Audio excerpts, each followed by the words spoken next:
स्वागत है आप सभी का डीएलएस न्यूज पर एक बार फिर से। आइए बात करते हैं 26 मई 2020 मंगलवार के मुख्य समाचार। Today breaking news, India news, headlines news के इस अपडेट वीडियो में जानेंगे दोस्तों आज देश भर की तमाम बड़ी खबरों को। जी हां, सरकार की तरफ से बड़ा ऐलान किया गया। आखिर किन लोगों को मिलेंगे 4-4 लाख रुपए की आर्थिक सहायता राशि, बताएंगे आपको पूरी बड़ी खबर विस्तार से। इसके अलावा पेट्रोल डीजल महंगे होने को लेकर भी बड़ी खबर है, साथ ही स्कूल कॉलेज खुलने को लेकर भी एक बड़ा अपडेट है। चीनी वायरस से संबंधित भी कुछ बड़ी खबरें आपको जानेंगे। लॉकडाउन पर भी बड़ा अपडेट है। Prime minister of India Narendra Modi government की तरफ से भी कुछ बड़ी घोषणाएं आम आदमी के लिए की गई है। बैंक खाता धारकों को अब कम ब्याज मिलेगा सेविंग अकाउंट पर। इसी तरह की बहुत सारी महत्वपूर्ण और काम की खबरें निकल कर आ रही हैं। जानेंगे दोस्तों इस वीडियो में, बिल्कुल ध्यान से बने रहेगा हमारे साथ और एकदम पूरा लास्ट तक जरूर देखिएगा। मैं आपका बिना टाइम वेस्ट किए सीधे ले चलता हूँ आपको पहले अपडेट में, जहां बड़ी खबर देख पा रहे कि एलआईसी ने पीएम वय वंदन योजना को 3 साल तक आगे बढ़ा दिया। 7.40% का सुनिश्चित ब्याज आपको मिलेगा। जी हाँ, देश की सबसे बड़ी जीवन बीमा कंपनी भारतीय जीवन बीमा निगम यानी कि एलआईसी ने प्रधानमंत्री वय वंदन योजना को 3 साल तक के लिए बढ़ा दिया। इसमें 60 साल से ऊपर के नागरिकों को मिलने वाली पेंशन की दर में भी सुधार किया गया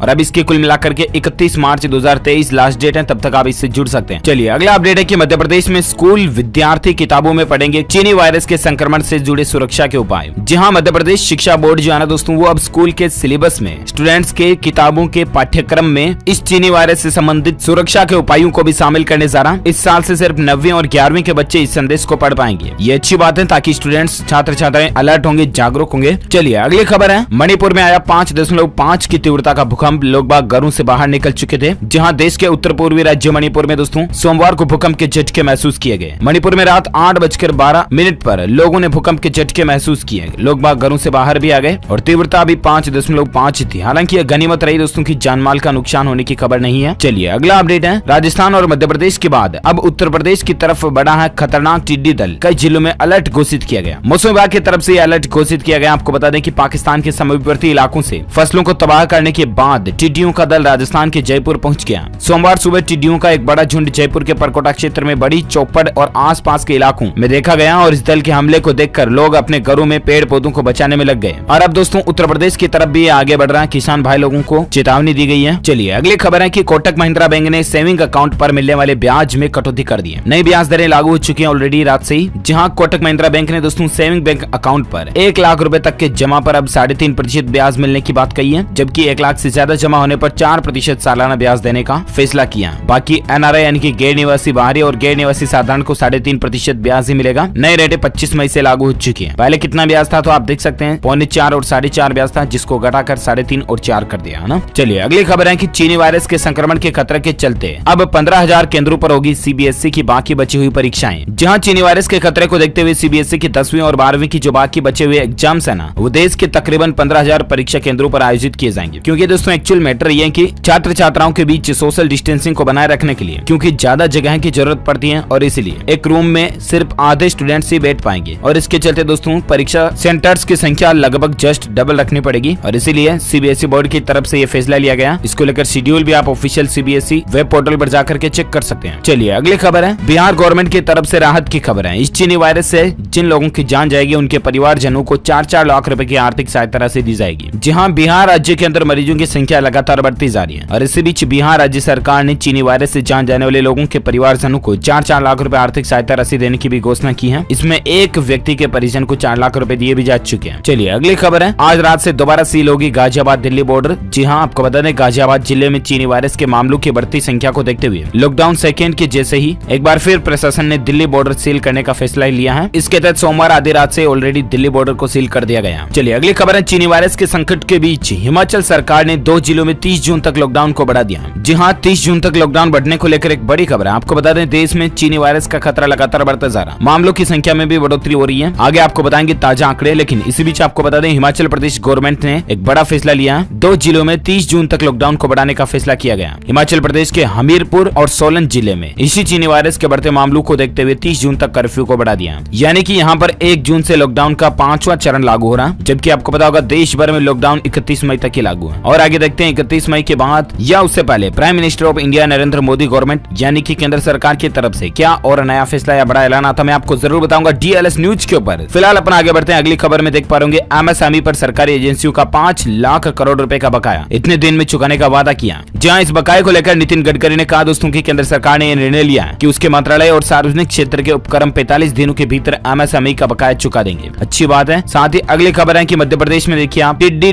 दल से हुए नुकसान का सर्वे करवाया जाएगा और इसके बाद किसानों को मुआवजा भी मिलेगा। ये राहत की खबर है दोस्तों की सबसे ज्यादा मुआवजे की जरूरत ही सिर्फ किसानों को ही पड़ती है और ऐसे में एमपी गवर्नमेंट की तरफ से ये अच्छा फैसला लिया गया जिसमें सर्वे करवाया जाएगा दोस्तों की आखिर किन किसानों की फसलों को टिड्डियों ने नुकसान पहुंचाया है, उनको मुआवजा मिलेगा। अच्छी बात है। चलिए इसी बीच अगली खबर है कि गूगल ने टिकटॉक की रेटिंग सुधारने के लिए डिलीट कर दिए 50 लाख रिव्यू। जी हाँ, जरा देखिए एक सोची समझी साजिश। आपको पता होगा हाल ही में आजकल टिकटॉक वर्सेस यूट्यूब का मसला चला, उसके बाद केरी मिनाटी, जी हाँ, अजय नागर ने दोस्तों आमिर सिद्दीकी को रोस्ट करने के लिए टिकटॉक के ऊपर एक रोस्टिंग वीडियो बनाया था, राइट। उसके बाद यूट्यूब ने उस वीडियो को डिलीट भी कर दिया। मसला चला खूब और आखिरकार फाइनली टिकटॉक की रेटिंग बहुत ज्यादा गिर गई। अभी भी टिकटॉक की रेटिंग क्या चल रही है आप स्क्रीन पर देख सकते हैं, 4.1 से भी ऊपर थी जो सीधी 1.4 आ चुकी है। जरा देखिए। और ऐसे में दोस्तों गूगल ने क्या किया, देखिए आप पहले रिव्यू स्क्रीनशॉट में 28 मिलियन रिव्यू थे जिसमें सीधे 1 मिलियन रिव्यू कम हो चुके हैं, 27 एम ही रह चुके हैं और उसके बाद अभी तो देखिए 22 एम रिव्यू ही प्ले स्टोर के ऊपर अवेलेबल है। तो देखिए जरा आप। चलिए अगली खबर है कि अगले सोमवार से इस राज्य में महंगा हो जाएगा पेट्रोल और डीजल। 5% वेट टैक्स गवर्नमेंट ने बढ़ा दिया। कौन से राज्य में? तो दरअसल मिजोरम में 1 जून से पेट्रोल और डीजल के दाम में बढ़ोतरी होने जा रही है। 1 जून से पेट्रोल पर 5% और डीजल पर 2.5% वेट बढ़ाने की घोषणा मिजोरम सरकार ने कर दी है और उसके बाद प्रति लीटर पेट्रोल की कीमत जो है ना दोस्तों वो हो जाएगी 66 से बढ़कर 69, जबकि डीजल की कीमत 60 से बढ़कर 62 हो जाएगी। चलिए अगली खबर है, अगले 6 महीने तक 40% ट्रेवल और टूरिज्म कंपनियों के खुलने के आसार नजर नहीं आ रहे हैं। 36% कंपनियां अस्थायी रूप से बंद भी रह सकती हैं क्योंकि लॉकडाउन और चीनी वायरस का मसला चला। इसके कारण अर्थव्यवस्था को कितना बड़ा झटका लग रहा है आप देख सकते हैं, अंदाजा लगा सकते हैं। ये बात हाल ही की एक ताजा रिपोर्ट और एनालिसिस में निकल कर आ रही है। चलिए अगली खबर है कि एम्फान तूफान से जिन जिन भी लोगों को नुकसान हुआ उनको जल्द ही बीमा क्लेम मिलेगा। इरडा की तरफ से आदेश भी जारी कर दिया गया। चक्रवात तूफान एम्फान से जिन बीमा पॉलिसी धारकों को नुकसान पहुंचा उनको जल्द ही क्लेम मिल सकेगा। भारतीय बीमा विकास व नियामक प्राधिकरण ने इस बारे में दिशा निर्देश भी जारी कर दिए हैं। सबसे ज्यादा तबाही इस तूफान ने पश्चिम बंगाल और उड़ीसा के कई जिलों में मचाई थी। जिन भी लोगों को जानमाल का नुकसान हुआ उनका इंश्योरेंस वापस रिकवर उनको मिल जाएगा। ठीक है, चलिए अगली खबर में बात करें दोस्तों चीनी वायरस से संबंधित कुछ बड़ी खबरों में, जहां ताजा आंकड़े आप देख पा रहे होंगे। भारत में पिछले 24 घंटों के दौरान रिकॉर्ड तोड़ मामले देखे गए हैं 6977 मामले, जबकि उसके बाद दोस्तों देश में टोटल मरीजों की संख्या 1,39,000 के करीब पहुंच चुकी है। और ऐसे में आज भी जरूर 4-5 हजार मामले तो बड़े होंगे। मैं आपको DLS न्यूज के ऊपर अपडेट बताऊंगा, लाइव अपडेट। और इसी बीच ग्लोबल दुनिया भर के आंकड़ों की अगर बात करें ना तो ऑल ओवर वर्ल्ड में दोस्तों 55,20,000 से भी ज्यादा लोग संक्रमित हो चुके हैं। स्पेन में 1 जुलाई से विदेशी पर्यटकों को क्वारंटीन नहीं रहना होगा। वियतनाम में 1 हफ्ते में दूसरा मामला सामने देखेगा। चलिए और एक अपडेट देख पा रहे चीनी वायरस पर एक नई रिसर्च है। संक्रमण के 11 दिन बाद मरीज को डिस्चार्ज करने पर दूसरों में संक्रमण फैलने का खतरा नहीं रहता,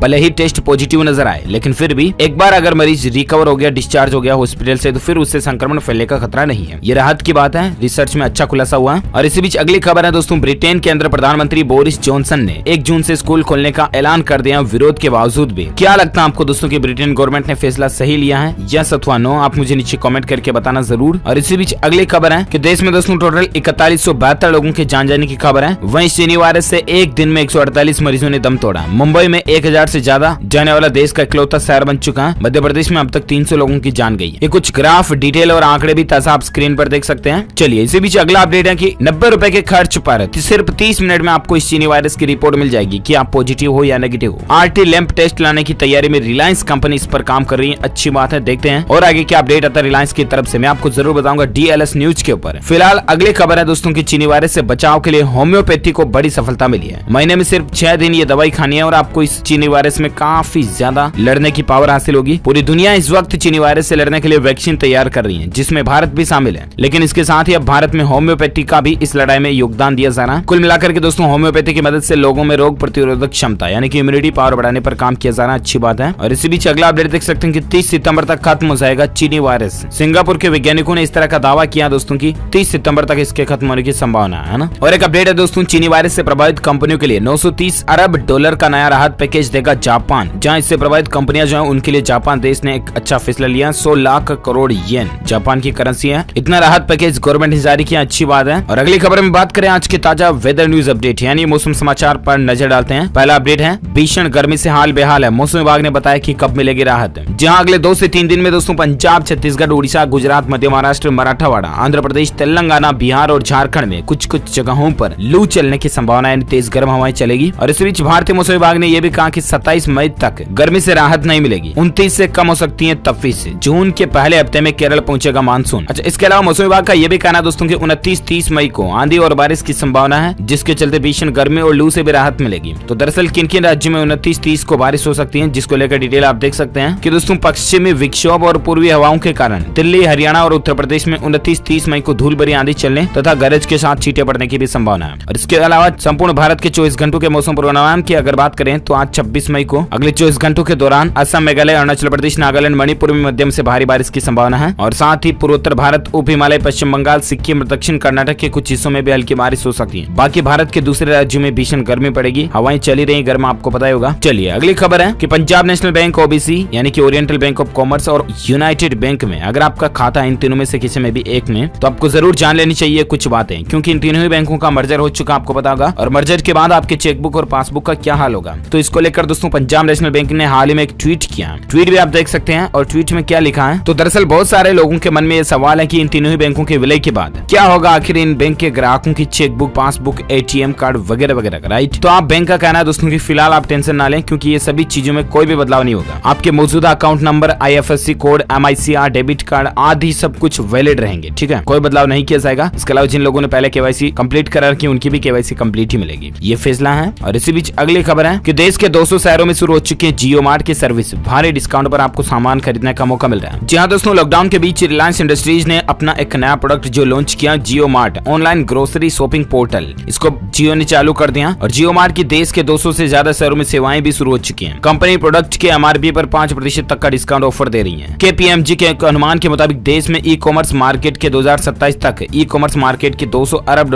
तक जियो मार्ट पहुंच सकता है। देखते हैं अब आगे क्या होता है, मैं आपको बताऊंगा जरूर। फिलहाल अगली खबर है कि किसानों से 31 मई तक खरीदा जाएगा गेहूं, भेजे जाएंगे SMS। मध्य प्रदेश भोपाल को लेकर ये अपडेट है। अगली खबर है कोलकाता की 118 साल पुरानी मसाला कंपनी को 2000 करोड़ रुपए में ITC खरीदने जा रही है। सनराइज मसाला का ब्रांड जो है उसको ITC खरीदने जा रही है। चलिए अगली खबर है कि जुलाई में लॉन्च होगी सरकार की ये स्कीम, आपके पास लाखों कमाने का मौका है। जी हाँ, भारत बॉन्ड ETF जुलाई में दस्तक दे सका है। म्यूचुअल फंड सहित कई निवेशक ETF के बारे में बहुत नहीं समझते हैं। ETF या एक्सचेंज ट्रेड फंड शेयरों के एक सेट में निवेश करते हैं। ये अनुमान एक खास इंडेक्स को ट्रैक करते हैं और ऐसे में कुल मिलाकर के ETF म्यूचुअल फंड जैसे ही होते हैं और इसमें आप भी इन्वेस्टमेंट कर सकते हैं। सरकार की स्कीम है ये इसके तहत, ताकि आपका पैसा भी सिक्योर है ना। अगला अपडेट है दोस्तों की आत्मनिर्भर भारत अभियान की तरफ मध्य प्रदेश सरकार ने एक बड़ा कदम उठाया है। सरकार बना रही है 100 करोड़ रुपए की योजना। जहां MP गवर्नमेंट की तरफ से अच्छी राहत की खबर है दोस्तों। मोदी सरकार के सपने को, जो कि आत्मनिर्भर भारत का अभियान का सपना है कि ज्यादा से ज्यादा चीजें हम सभी भारतीय लोग, भारतवासी मिलकर भारत के ही काम में लेवे, ताकि एटलीस्ट भारत को फायदा होगा, तो ये अच्छी बात है। और साथ ही अगली खबर है कि रेलवे ने इन ट्रेनों में यात्रा करने के लिए नियम बदल दिए, आपके लिए जानना जरूरी है। जहां रेल में सफर करने वाले यात्रियों के लिए एक विशेष अलर्ट है। यात्रीगण कृपया ध्यान दें, अब से रेलवे ने 15 जोड़ी विशेष ट्रेनों में सफर करने वाले यात्रियों के लिए नियमों में कुछ बदलाव किए हैं। आइए आपको बताते हैं दोस्तों कि आखिर रेलवे की तरफ से किन नियमों में बदलाव किए गए। रेलवे ने अब 30 दिन कर दिया है विशेष ट्रेनों के एडवांस रिजर्वेशन का समय, जो पहले 7 दिन था उसको बढ़ाकर 30 दिन कर दिया। इसके अलावा इन ट्रेनों में किसी भी तरह की तत्काल टिकट बुकिंग नहीं होगी, वगैरह वगैरह की और भी ज्यादा जानकारी आप देख सकते हैं। मैं एक एक को नहीं बोलूंगा अभी। चलिए अगली खबर है कि भारत में आज लॉन्च होने जा रही है स्कोडा की ये शानदार कार, जिसमें आपको पेट्रोल इंजन के साथ में कई सारे फीचर्स मिलेंगे। इसकी कीमत तकरीबन 8.5 लाख रह सकती है। कुछ फुटेज वगैरह भी आप देख सकते हैं। और इसी बीच अगली खबर है गुरुग्राम से दिल्ली रेलवे स्टेशन और एयरपोर्ट जाने वाले यात्रियों को दिक्कत नहीं होगी, ओला उबर को बुक कर पाएंगे। हालांकि आपको पता होगा गुरुग्राम वगैरह दिल्ली में एक हाईवे को भी क्लोज कर दिया और ऐसे में उसके बाद अब ओला उबर को जाने की अनुमति दे दी है, अच्छी बात है। चलिए अगली खबर है कि EPFO की एक नई पहल है। सोशल मीडिया पर अब आप PF अकाउंट से जुड़ी हर समस्या को हल कर सकते हैं। तो दरअसल EPFO का कहना दोस्तों कि आप EPFO के Facebook page, Twitter accounts page पर इन पर आप अपनी किसी भी तरह की समस्या को पूछ सकते हैं और सोशल मीडिया के जरिए भी आप समाधान ले सकते हैं, ठीक है ना। EPFO की तरफ से ट्वीट भी किया गया हाल ही में रिसेंटली, ये देख सकते हैं। और साथ ही मिनिस्ट्री ऑफ लेबर की तरफ से कुछ ट्वीट किए गए हैं सुरक्षा को लेकर, ध्यान रखिएगा। ये तस्वीर में झूठ और सच दोनों लिखे हुए हैं, जिसमें 5G मोबाइल नेटवर्क से चीनी वायरस फैल रहा है, ये सिर्फ झूठ है। अच्छा, इसके अलावा सूर्य का प्रकाश इस वायरस को खत्म कर सकता है, तो ये भी बात झूठ है। साथ ही दोस्तों उच्च तापमान पर यह वायरस खत्म हो जाएगा अपने आप ही, तो ये भी बात झूठ है। चलिए अगली खबर है Realme ने लॉन्च कर दिया भारत में सबसे किफायती स्मार्ट टीवी वॉच, जिनकी प्राइस वगैरह है और भी जानकारी देख सकते हैं। चलिए अगली खबर है पाकिस्तान को वर्ल्ड बैंक से लोन मिलने का रास्ता साफ हो चुका, $50 करोड़ की मंजूरी मिली है। हो सके कि इससे पाकिस्तान कुछ और दिन टाल सके। चलिए अगली खबर है बैंक हॉलीडेज को लेकर बड़ी खबर देख पा रहे होंगे दोस्तों। अगले 3 महीने में 30 दिन तक बैंक बंद रहेंगे। बैंक की छुट्टियों की पूरी लिस्ट भी आप यहाँ चेक कर सकते हैं। जून, जुलाई, अगस्त इन 3 महीनों में किस किस दिन बैंक बंद रहेंगे। जून में 7, 13, 14, 17, 23, 24 और 31 तारीख को बैंक बंद रहेंगे। 2nd सैटरडे, 4th सैटरडे और संडे को बैंक बंद रहते हैं, आपको बताइए। इसके अलावा 18 जून को हरगोविंद जी की जयंती भी मनाई जाएगी, जिसके चलते कई राज्यों में बैंक में छुट्टी रहेगी। जुलाई में दोस्तों 5, 11, 12, 19, 25, 26 को बैंक हॉलीडे हॉलीडेज हैं। अगस्त में भी 2, 8, 9, 16, 22, 23, 19 और 30 को संडे की वजह से बैंकों में छुट्टियां रहेगी। तो ये कुछ मसला चल रहा है। और इसी बीच अगली खबर है, अमेजॉन इंडिया कंपनी ने 50,000 लोगों को नौकरी देने का भी ऐलान किया। राहत की बात है, बेरोजगारी पहले से ही ज्यादा बढ़ी हुई है, तो अच्छी बात है। चलिए अगली खबर है आपके फेवरेट सुपरस्टार को लेकर। सलमान खान ने लॉन्च किया personal care brand FRSH sanitiser से इसकी शुरुआत भी की है। सलमान की तरफ से एक नया ब्रांड लॉन्च किया गया है। जिस तरह से उनका एक ब्रांड ऑलरेडी चलता है बीइंग ह्यूमन, आपको पता है, इसी तरह का एक नया ब्रांड FRSH लॉन्च किया गया है जिसमें इस तरह के प्रोडक्ट निकाले जा रहे हैं। ओके दोस्तों, इसी कड़ी में ये आज की बड़ी खबरें, मुख्य समाचार, today breaking news, India headlines news का अपडेट फिनिश होता है। आप मुझे नीचे कमेंट करके बताना जरूर कि भारत में जब लॉकडाउन लागू किया गया था ना, तब चीनी वायरस से संक्रमित लोगों की पॉजिटिव संख्या कितनी थी, कितना आंकड़ा था। जो लोग इसका सही जवाब इस वीडियो के नीचे कमेंट बॉक्स में देंगे ना, वो रैंडमली पिक किए जाएंगे हमारी DLS न्यूज टीम की तरफ से और आप जीत सकते हैं एक शानदार सरप्राइज गिफ्ट जो कि गिव अवे के रूप में आप तक पहुंचे दिया जाएगा। और इसके साथ ही अगर आपको ये वीडियो अच्छा लगा तो इसे लाइक करना, दिल से लाइक करना, ज्यादा से ज्यादा अपने दोस्तों के साथ फेसबुक और व्हाट्सएप पर शेयर भी जरूर करना। अगर आप DLS न्यूज चैनल पर पहली बार आए दोस्तों तो चैनल को सब्सक्राइब करके बेल आइकन भी दबा देना ताकि आपको रोजाना के ताजा अपडेट्स और काम की खबरें तुरंत आपके मोबाइल पर मिलती रहेगी। वीडियो को लाइक और शेयर करना बिल्कुल भी मत भूलना। Thank you, take care, goodbye, जय हिंद, जय भारत, वंदे मातरम।